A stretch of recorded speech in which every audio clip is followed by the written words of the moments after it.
Okay, இப்போது அடுத்த example எடுக்கிறோம். இந்த இதில் என்ன பண்ணுறோன்னா, list the products that has stock along with scots. So எந்தெந்த ப்ராடக்ட் ஸ்டாக் இருக்கோ அதனுடைய காஸ்ட்டு அதோட சேர்த்து டிஸ்பிளே பண்ண சொல்லணும். ஸோ இப்போ என்ன பண்ணுறோம், ஃப்ரம் பி இன் ப்ராடக்ட்ஸ், முதல்ல எதுலேருந்து நம்ம எடுக்க போகிறோம், ப்ராடக்ட்ஸ் டேபிள்லேருந்து எடுக்க போகிறோம். கண்டிஷன் என்ன, where units in stock greater than 0 இருக்கணும். அண்ட் இன்னொரு கண்டிஷன் என்னென்னா, யூனிட் ப்ரைஸ் எப்படி இருக்கணும், கிரேட்டர் தேன் 3 rupees இருக்கணும். அப்படி 3 rupeesன்ற மாதிரி கொடுத்துருக்காங்க.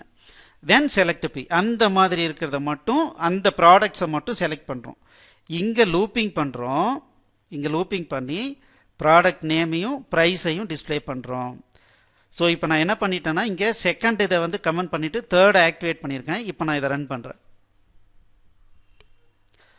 ஸோ பாருங்கள், எங்கெங்கெல்லாம் எந்தெந்த ப்ராடக்ட்லாம் ஸ்டாக் இருக்கோ அதனுடைய ப்ரைஸோட டிஸ்பிளே பண்ணிடுறோம்.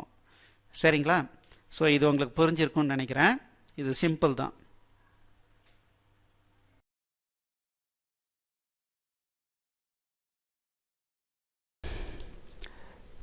எக்ஸலண்ட். இந்த வீடியோ உங்களுக்கு பிடிச்சிருந்தால் லைக் பண்ணுங்கள், எங்கள் சேனலுக்கு சப்ஸ்கிரைப் பண்ணுங்கள், இந்த வீடியோவை ஷேர் பண்ணுங்கள், குறிப்பாக உங்களுடைய கமெண்ட்ஸ் எழுதுங்க. மேலும் எங்களுடைய அனைத்து கோர்ஸ் என்னென்ன வச்சுருக்கோன்றதை பார்க்குறதுக்கு கீழே இருக்கிற டிஸ்கிரிப்ஷனை கண்டிப்பாக படிங்க. தேங்க்யூ.